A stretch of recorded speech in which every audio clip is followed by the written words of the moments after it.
Welcome to another episode of the Jersey Podcast. I'm your host, Darian Kelly. And today I have a very special guest, Josh Ebrahim. Josh is the founder and CEO of ProFit X. Josh, thank you so much for coming on the show. Thanks, Darian. Really excited to be on the Jersey today. Appreciate your time. Yep, absolutely. So we just want to jump right in. Um, I wanted to start from the beginning because to me, just doing my homework on kind of your career and background, it's a lot of transitions, just from where you started, and I want to start at the beginning where you started your career as a sports agent. You were hired, by Drew Rosenhaus to lead the basketball division of Rosenhaus Sports Representation. How did you even position yourself to obtain that opportunity in the first place? I want to start there.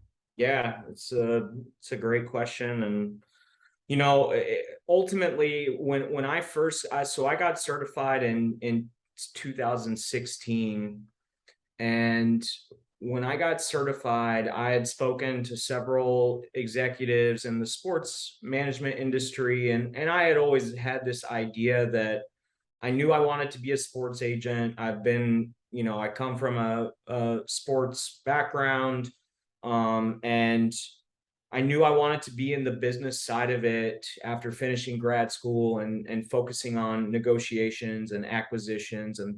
And so I got certified, and the first thing people told me was to get a job with a big agency. And so learn the ropes, get the experience, and then if you want to veer off on your own, that's a better runway for you to do that. And so I spoke with several large agencies after I got certified, and it was a struggle, to really, I didn't have any experience. I didn't have any, didn't really have anything of value to them. And what I quickly learned was, if you don't have anything they want, you're essentially invisible to them. And so, the real opportunity came the first year when I was just decided to start my own agency, and just, I was confident in my ability to, scout the talent, bring the talent, develop the talent, and then place them in opportunities that they were going to be successful in. So I started my own little boutique agency, Ebrahim Sports, and I got right to work. I scouted this prospect from Spain. He played in the Real Madrid Junior Academy. He won multiple awards, and I met with him and basically sold him the vision that, hey, we do this together. I'll put you in the right position, and we will make it, our trajectory in the NBA will be parallel with each other. And so, he bought into my vision, and I was ready to go and execute. And so I signed my first client, brought him back over to play his draft year in the G League. He played with the Long Island Nets and the Northern Arizona Suns for his first season, and everything was looking great. Mhm. I was making some headway in the college basketball season, and ended up signing a pretty good college senior coming into the draft.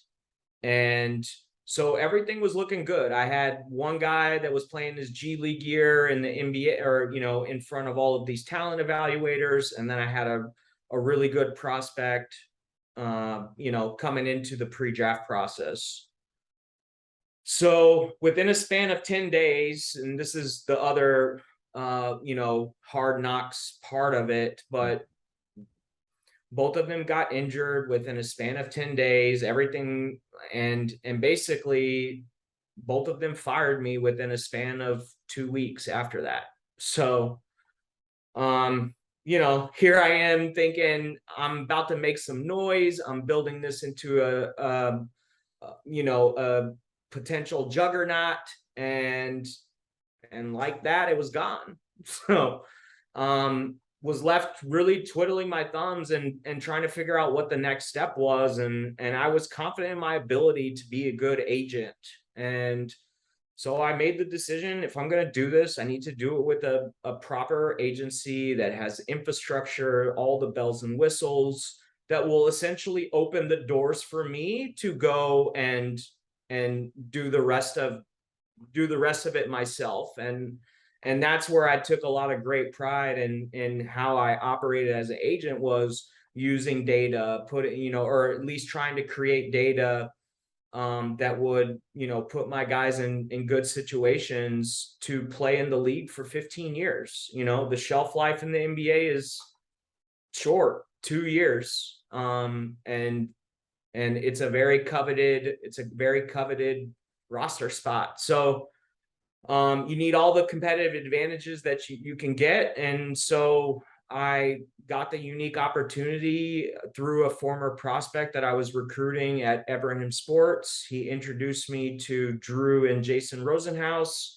And about a month later, they basically gave me the keys to his division and said, "Look, just win, essentially." So so yeah, that's kind of how it all kind of came about. But I interviewed with probably all the big agencies, CA, Rock Nation, all the big ones. And still, even after a year of like doing it on my own, I still was just, you know, no interest, basically begging, essentially offering my services for free, say, let me prove it, and still couldn't get an opportunity. So I was very grateful for Drew and Jason really seeing what I had done before that, and then believing that I could take this to where they wanted it to go. So Yeah, and something that I constantly, or something that I heard, as you were talking about your experience, starting out, having your own, small boutique, and then ultimately having to like pick yourself up, was that you always had confidence in your ability, like you said, to scout talent, to, to actually do the job. Where did that confidence come from? Like, because when you're, when most people were kind of, hit with that adversity, your your doubt starts to creep in. So how were you able to have that confidence to actually start something, but then also have the confidence to rebound once you were hit with that initial adversity as being an agent? yeah, I mean, it's a good question. I think ultimately I'm also a professor, and I like to tell my students in my classes, experience is the best teacher. And so I felt like, number one, I loved the game of basketball. I loved what I was doing as an agent, even though it wasn't like, a proper agency job. I still really enjoyed it and was grateful that, I got to watch basketball for a living. But it's not all glitz and glamour with the agency position. It's you're grinding. I was my first year, I was looking for under the radar prospects that no one really knew about. But it was also, from a logistics perspective, it was very difficult to get to these guys. I mean, they're playing in very small colleges, and it's a lot of road trips. And so I was willing to do all of the gritty work because I knew essentially at some point it was going to pay off. And so I think a combination of just knowing like what it takes and being able to have some early success, I think, when that adversity hit, it was obviously a devastating blow for me. But I was like, okay, you have to optimize, you have to adjust, you have to be adaptable, adapt or die, essentially. And so it was really just kind of the experiences I had my first year. And then, obviously, life's a roller coaster. There's a lot of ups and downs, and this was a down for me, but I just looked at it as, an opportunity to advance to the next step of my career. And that's, essentially what it was. It was kind of like I like to revert to, the shorter initial rookie contracts, and then you go into the second contract. I like to refer those as bridge contracts. So I kind of felt like this was my bridge opportunity to, advance to I guess the big leagues, right? I mean, you're dealing with a very prominent NFL agent who's, very experienced and knows the ins and outs of the business. And I thought it was a great opportunity to learn from him, and then also have the flexibility to kind of do it my way with my own personal style. And that's kind of where I felt like I could appeal to players, because I'm involved in every try to be involved in every aspect of the player's career, and fight for them. So Yeah, and that's something I want to transition into. You said that you always looked at it as like a next step, in your career. Um, Tell me a little bit about how that experience transitioned into you coming up with the idea behind ProFit X, in a sense. yeah. So yeah. Um Man, yeah, so obviously a lot of it stems from, my experiences at Rosenhaus, and kind of what I was seeing from a business perspective, because I think a lot of people forget that sports is a business, and that's how it always is, and that's how it will always be. So from that perspective, I think there were two problems. So once I started at Rosenhaus, over the span of 8 years, I repped 8 NBA players, negotiated over $30 million in contracts. But there were two problems. Well, I mean, there were more problems, but the main problems that I really found were, number one, when I went into negotiations with teams, I was always I felt like I had no leverage, and I had nothing to back up what my claims were to the teams, right? And so the teams obviously have a incentive to they're constrained by the cap. They have the supply and demand of free agency, which does dictate a lot of this. However, I saw that as that's not the accurate way to value my clients, right? You're looking at it to get the best deal possible for yourself. The top guys are going to get there, and they have to allocate certain amounts of money to the top level guys. And that's how the CBA works. So, not really trying to do anything with that, but it was more of that 85% of the rest of the league it's a crapshoot. When you get into free agency, you have 24 to 72 hours to identify a team, make sure the roster is where it needs to be, and also make it work from a financial perspective. And so, because I didn't have any data, I was basically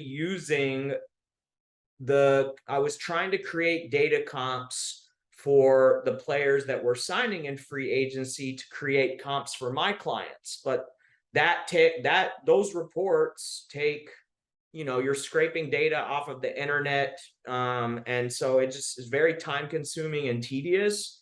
And it takes, 3 to 4 days to put it into something that makes sense for the teams.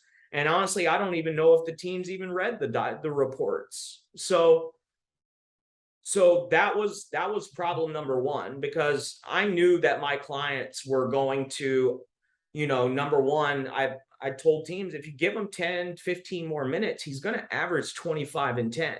They're just not giving him that opportunity. And I could see that, and the team could obviously see that, but they didn't really care, because I didn't have anything that said, hey, this guy is going to perform at a very high level with an enhanced opportunity. And so my only goal on those second contracts was to minimize the amount that my clients were going to outperform those contracts, because if I did a bad job on the contract, and so I really had to fight and scratch and claw to get these numbers up, so that I wouldn't look like a bad agent saying, who's this guy that's playing, going to win six man of the year, and he's did a $4 or $5 million contract for you, when in reality there were a lot of parameters that prevented me from getting more money for my clients. But at the end of the day, there wasn't data that replicated the player's career performance, his player development, his contractual values, his player potential, and also his injury history. All those things need to be wrapped up to show an accurate reflection of what the player is worth. And then from there, it's figure it out. The teams and athletes have to figure out what number is good for both sides. And so that's kind of where that was the first problem that kind of inspired ProFit X. But I will say, the one thing I learned from Drew that really stuck with me throughout this whole process is always find equilibrium on every deal, because you want to have both sides, getting the most out of this. And if one side's not happy, it's not going to be a good relationship or partnership or whatever. So that was the first problem. The second problem was the technology that was available during my agent career, I thought was very underwhelming. It served no purpose for what I was doing as an agent. And I felt like there could be something, that brought everything, all these different insights into a platform that updates dynamically so that I don't have to scrape the data. I have everything here. And when we're ready to make decisions on the fly, we have this ready to aid in the decision-making process. And so, yeah, I would say those were the two like real big problems that I saw in the ecosystem. And ultimately it was, if the teams weren't going to give me the data that justified why they were, valuing my clients for whatever they were valuing them at, then that's a problem. That's a transparency problem. And so I was sick of it, because it ultimately was affecting my bottom line as an agent. If I don't get to the second contract, then all of this work that I'm doing before that is not, I'm not going to get a return. And I was working a lot, 90 hours a week, flying around the country. So it just kind of came to a point where I was like, I think I can impact the sports ecosystem on a bigger level and disrupt it in a positive way. And I decided to leave Rosenhaus in the summer of 2019 to start on ProFit X. And what's so interesting about when you kind of you highlighting those problems, right? The not having the data necessary for you to do your job, and then understanding the technology being underwhelming. As I was listening to you, it made me think like, man, what was it like being an agent before this kind of time period where we had this technology, we have the data to back or to be able to represent people? It's like, what were agents doing prior to this? Or like, how, it doesn't seem like maybe there was a lot of equilibrium, possibly in those deals without having, these key, resources available. Yeah, I mean, from my, I can't speak for other agents, but I think from my perspective, I wanted to minimize the risk on every single decision that our players made, because I was that thorough, I was that meticulous. And you had to look at it from both sides. Maybe this team is offering more money, but that's not a good fit. And so, you can tell your clients this, but actually looking at something that has data that's been, from the player's career, that's been validated and is accurate, it made it difficult. And ultimately the goal was to try to avoid putting your clients in bad situations. And there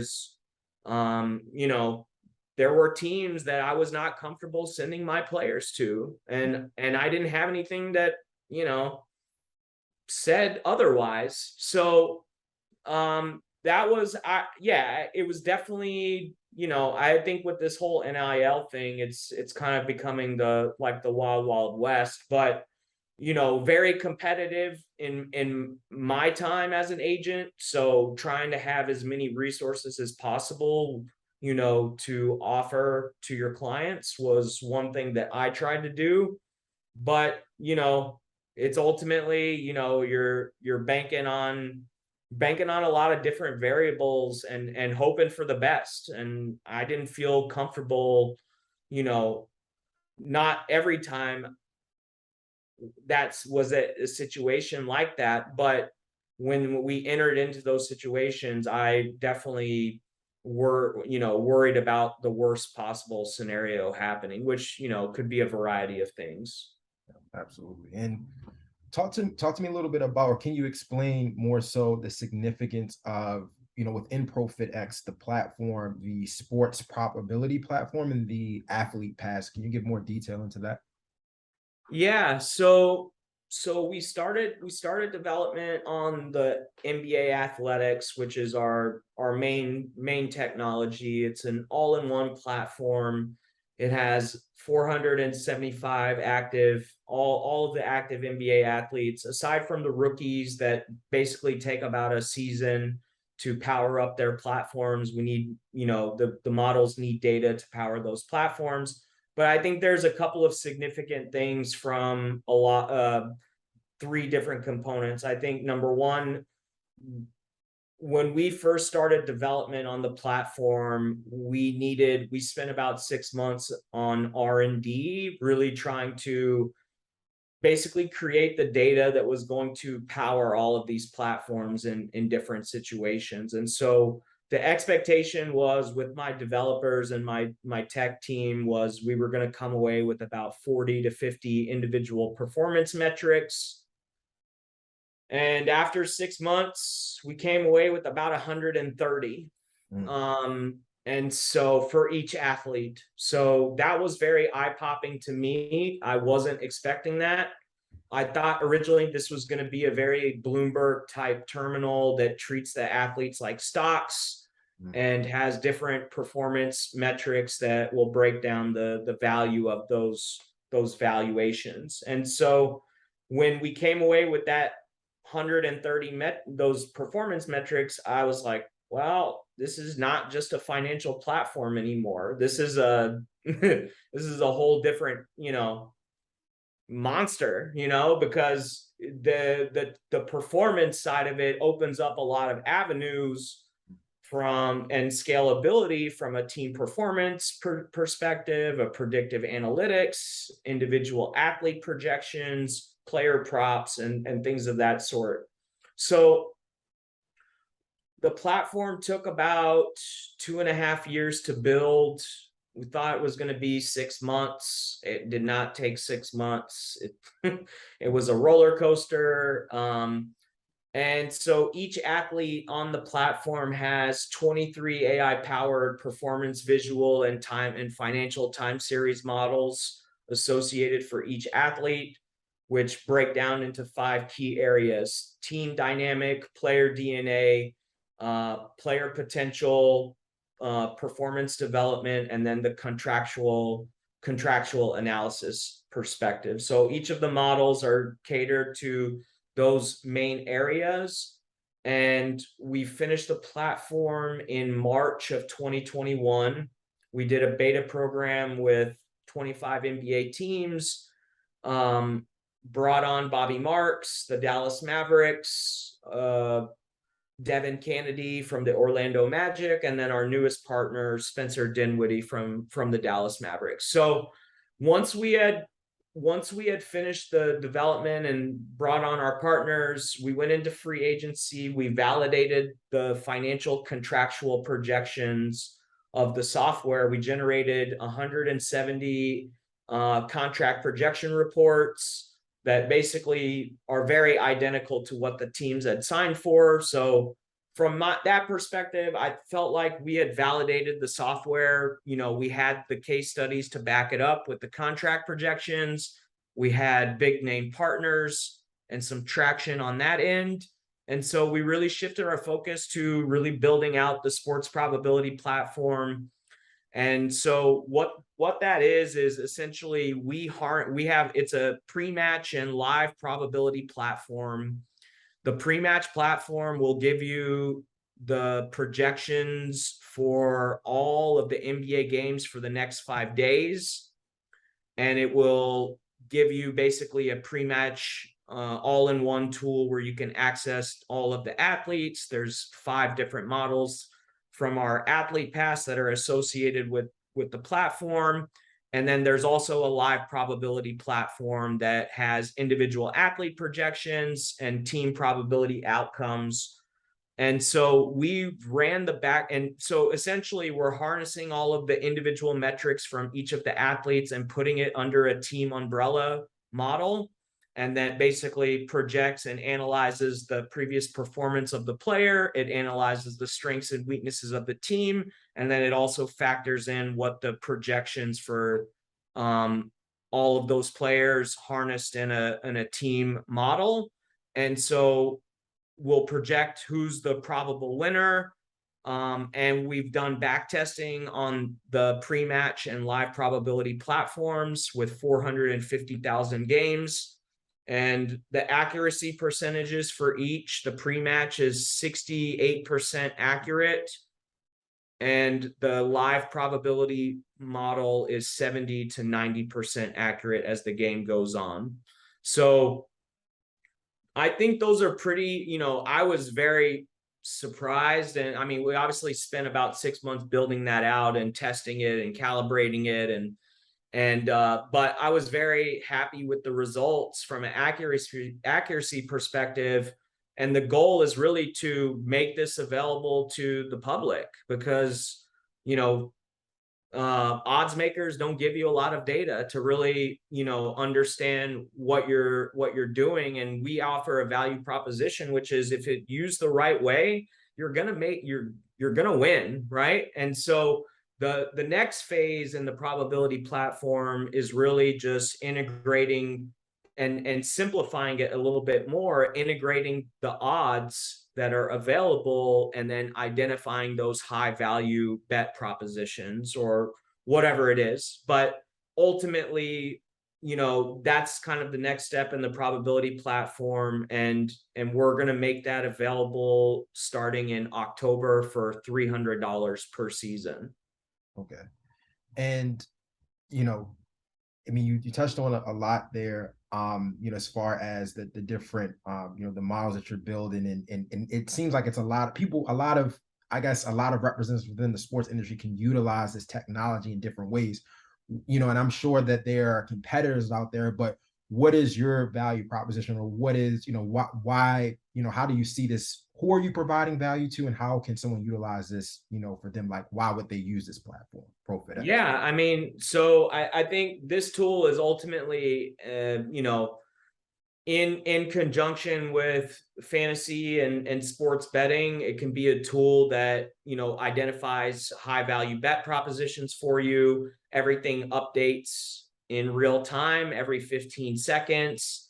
It gives you individual capabilities to look at the odds versus the player props that are being offered. And then also from a team performance perspective, really understanding at different times, what the outcome of this game is going to look like. And it's back tested. So we're very transparent. Our accuracy numbers are, very well above average. I don't see any direct competitors to us in form of the versatility and capabilities that we offer. But ultimately we want to be, I think there's a democratization standpoint, and then obviously the value proposition. We're making this publicly available for very cheap. And so, yeah, I think all of those things rolled into it. And really kind of, as you mentioned earlier, building a community of people that see the value in our technology, I think is the ultimate goal for us, and how we can really connect with our customers moving forward. One of the things that I wanted to touch on as well is the aspect of software, right? This platform has a lot of different dimensions. We talked offline about just kind of your background. I didn't really see, or I don't know what your exposure was to software, to technology, but how were you able to, utilize your experience as an agent, understanding the business behind sports, to then put together a team or to be able to build relationships with people that may have like known more from a tech side of things. Like, how were you able to like put that together to actually build a team? Yeah, I mean, so that's a good question. I would say, I was very always very, from a technical perspective, I have a degree in computer information systems, and a very technical background, lots of engineers. So it's kind of always been ingrained in me, but not from an outside the box kind of thinking perspective. I definitely differ in a lot of different aspects. So I really was kind of on the development side, but also on the like creative concept and like building out what each of the parameters of each of these models, everything's highly configured. So I would say it was a blend of number one, building, I spent the first couple of months just drawing it out before I filed the patent application for it, for the idea. And then once I partnered with my team, it was really, number one, building the initial concept of what the model was intended to do, how we were going, creating the formulas for how these things were going to work from a basketball perspective, from a data perspective, and then obviously from, factoring in the AI as well, and making sure ultimately at the end of the day that this is the best product out there and it's accurate. Like that's all I care about, because you don't have anything else. If you have the results and the data that backs up what you're saying, you're good. So that's kind of where I really focused on. But it was definitely a very hands-on process. A lot of development from my side, but also applying the basketball side of it and really trying to merge those two things together to create this. And we went model by model, and we tested each model, and we calibrated it with the collective bargaining agreement, and we did a lot of different things to ultimately, at the end of it, just blow people away and try to create something disruptive, that and innovative, because I thought both of those things were lacking. Was there, you mentioned this, you touched on this a bit, where you were saying that once you understood those different, when you saw that there were 131, I believe, different, valuations or metrics to evaluate, whether it's players or teams, etc. When you were going through that early stage process, what were like, I guess, when you, as a recent, I wanted to touch on what were some of the, like, give me like a moment where the light bulb kind of went off and you were like, wow, this is really going to like change the way we leverage data in the context of like sports performance. Yeah. It honestly, it wasn't any time in the very beginning. I know that.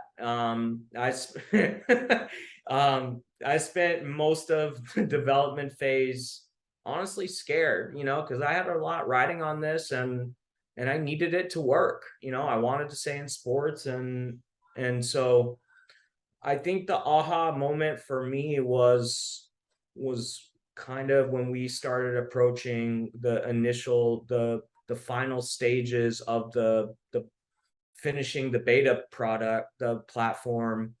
And it was funny because I didn't really have access to the entire platform till the very end. We just built the models. So we did the front end work at the very beginning. Then once we had the front end, we started working on the back end for each of the individual models that we had built out. So was very hands-on on the front end side of it, was very hands-on the technical side of it. And then we went one by one by one by one. And then when we finished all 23 or whatever it was, I think they sent me a link one night for the login to the platform. And I opened it up, and I was just honestly blown away. I was like, holy crap, like, I mean, it definitely surpassed my expectations. And obviously a lot of nerves riding with that, putting all of your work out there for evaluators and prominent executives to look at was very nerve-wracking. But I definitely was still a little scared, but definitely had a lot of confidence and very, very surprised when I initially opened that. And I was just like, this is pretty cool. Obviously you've been looking at it for 2 years, but Right. when you start to share it and people start to see it, they're just, they're either overwhelmed at the end of the call, they're pushing their hair back, or they're just like, this is what in the world did you just do? Right. So that definitely gave me a lot more confidence kind of going into the pilot program. But yeah, definitely a little nerve-wracking throughout the entire development phase for sure. One of the things I've noticed was, being have starting your career as an agent, and then also transitioning into entrepreneurship. I would say like one of the skills that you probably mastered or you're good at is relationship building. I wanted to know like what were some of like the key things, because I have a lot of like, not a lot, but I know young sports professionals going to probably listen to this, and I know relationships are the name of the game. What are like some tips or lessons that you learned from as both an agent and as well as an entrepreneur on relationship building, as far as reaching out to people, cultivating relationships and also keeping those relationships intact? What are some of those like advice or like things that you've learned throughout that process? Yeah, I mean, I tell all of my students in my sports management class, it's not what you know, it's who you know. And don't ever forget that. Right. Um, yeah, I mean, relationships, are the heart of everything in my opinion. And I think, there's a lot that kind of goes into it. Obviously, I think there's a big, from a late relationship perspective, you know, a lot of my early contacts were just through hustle, outreach. I put myself out there. I don't, rejection is just like the show goes on. That's kind of my mentality. Mm. And if someone's willing to talk to me, then great. I'm gonna take advantage of that and see what I can learn from them. And then obviously, I think another smart piece of advice is, don't always look at it from a short-term perspective. Like, I've had great relationships that I initiated, but nothing came out of it in the very beginning. And and then ultimately we've kind of circled back and done deals. Funny enough, I bought, when I first became an agent, I bought a business card of one of the NBA coaches off eBay. And I reached out to the coach, and then I got a call from the general manager, and he was basically like, you can't do that, blah blah. I was like, what are you talking about, man? I'm just networking. Like, and it was kind of funny because it was a little rocky in the beginning, but we ultimately ended up building a really good relationship, and he ended up drafting one of my guys 4 years later. So definitely, look at it from a long-term perspective, and look at, I try to align synergies and see like how we can help the other side, how they can help us, and make sure that both sides win. And I think that's another staple to really maintaining relationships and asking for advice. But there's no magic recipe for it, in my opinion. I just, if I want to, my network is pretty strong, I would say, and a lot of it was built out from just cold outreach and being persistent. Like, I think that's one thing that I learned about myself as an agent. One of the recruits that I was recruiting, he's like, Josh, you're tenacious, man. You're a bulldog. You you don't stop. And I'm like, because I'm confident in my ability, and I know I'm the right guy. So like, I think there's a lot of components that you can factor in, but ultimately it's the relationships people that are willing to help and take advantage of it. That would be, I always offer my students at the end of the semester, please stay in touch with me. And if you're starting a company, ask me some, I've done a lot of different things as an entrepreneur and a sports agent. And if I'm pretty confident that I'm going to know the answer. And if I don't, I have a network that I can reach out to and get the answer. So, but definitely just keeping that confidence and being able to, I think, sell yourself. I think that's another key skill set that a lot of people just don't really realize how important it is. You need to be confident in yourself. So absolutely. No, I think that you touched on, like, just that hustle and having that belief will definitely get you far. One of the things also too, just with you being a professor, I also read that you also, you teach different, courses, and you also offer internships. Like, how important is giving back, to you as you look over your career? How important is that knowledge transfer to the next up and coming, professionals, entrepreneurs? so important to me. I I had to, when I go into my classes, I've actually been teaching there. I started in 2017, and it was right when I kind of started at Rosenhaus. So I was kind of transferring a lot of information that I was learning on, at Rosenhaus into the classroom.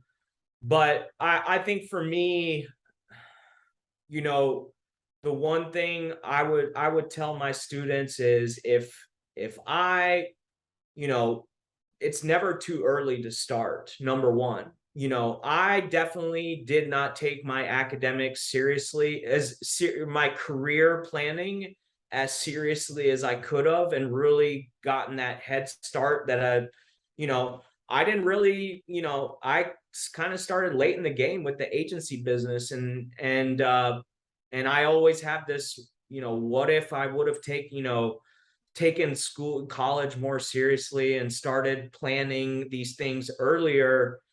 I also didn't have anyone that, as a mentor that would be able to hey, I've been through this before. You need to wise up and get your stuff in order and don't make the same mistakes that I did. And so I think a combination of those two things makes education very important for me. And look, like, I've been privileged, blessed enough to have a great career so far, and I feel like I am obligated to help these students pursue their passions and learn what it takes to build something. And I want to offer, any type of advice. I mean, I have a lot of fun stories from a lot of students that, it's just makes me really proud to, they're running their own companies. I had one student call me, he's like, I can't even keep up with my orders anymore. And I'm like, I'm like, that's a good problem to have. But it definitely, the relationships, I think, are important for me, and just knowing that someone's there to help them and believe in them, because I didn't have anyone that really, believed in me, and I had to kind of do it all on my own, and it sucked, like.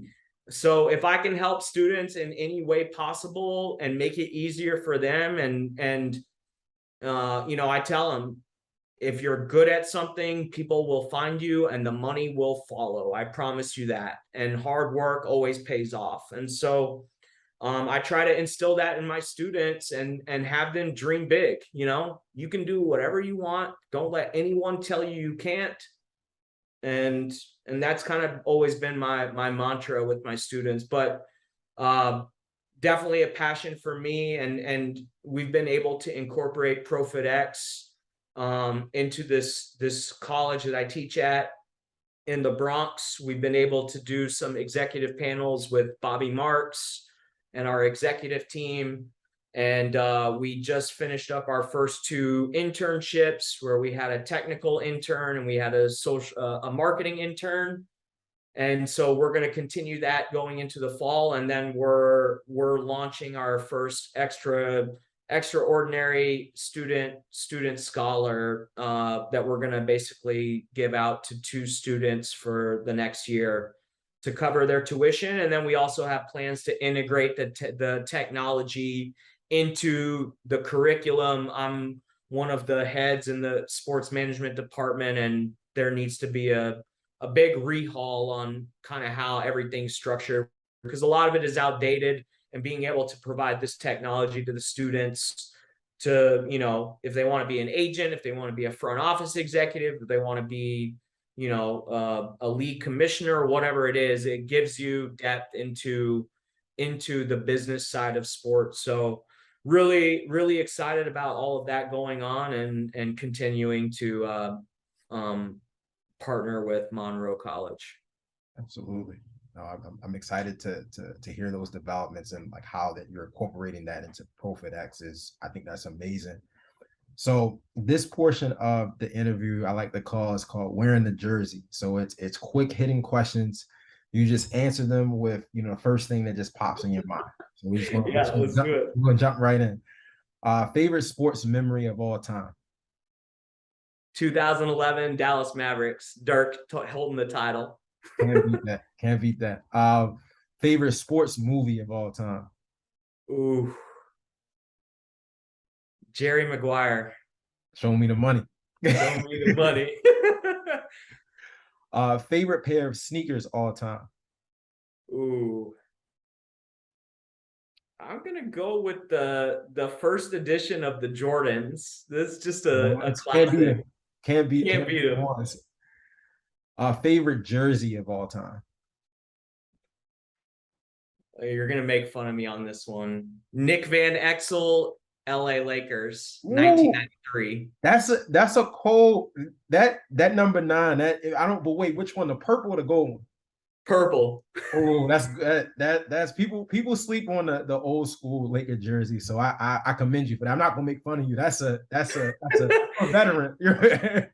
Yeah, Nick Van Exel was one of my favorite players. I felt like we were very similar in how we played, and the incident when he shoved the referee over the table, I was like, for a kid, I was like, I have to buy his jersey, and I just wore it everywhere. So for sure. And he had the form rocking back in the day, and I don't think did. I remember that. Yeah. I would say a close second is Shaquille O'Neal's Orlando Magic pinstripe jersey as well, when he broke the backboard. You can't beat that. If you could work with anyone in sports, who would you want to work with? That's a good question. Ooh, you stumped me on this one. I would say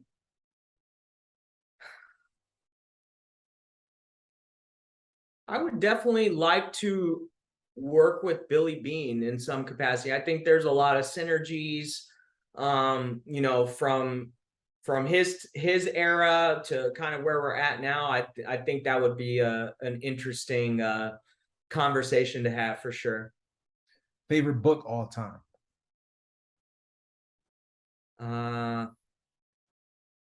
The Book of Basketball by Bill Simmons.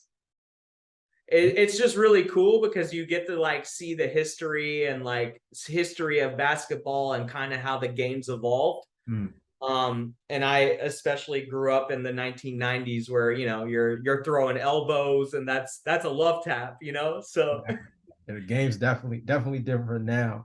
Yeah. If you can have dinner with 3 people, who would they be, dead or alive?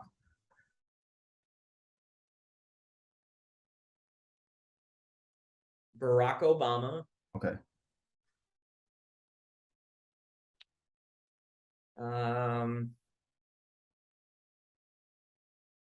Steve Jobs. Okay. And Steve Irwin. Crocodile Hunter. I like that. That's a very unique dinner guest list right there. Yeah. I like it. A lot of fireworks. It is for sure, for sure. Who is the athlete that best reflects your mindset as an entrepreneur? I'm gonna go with Spencer Dinwiddie. You know, I think I think there's a lot of players that I could name that kind of fit what we're trying to do. But you know, one of the reasons we aligned with Spencer is he's been a trailblazer in a lot of different aspects of the business side of sports. From tokenizing his contracts to starting his own company with Galaxy, and so yeah, I think the yeah, I would say Spencer definitely from, obviously he's an outstanding player and very confident and then obviously from a business perspective, we kind of want to so I definitely see some alignment with Spencer on that. But obviously there's a lot more athletes that, I would say in general, the Kevin De Bruyne's, the Richard Shermans, the guys that want to have that hands-on business perspective, I think is kind of who we gravitate towards. For sure. Who should I have on as a guest next? Ooh, that's a good one. Let me think.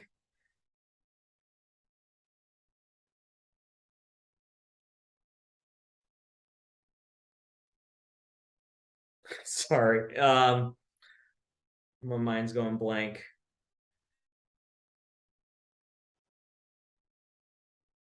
I was a judge at this startup competition.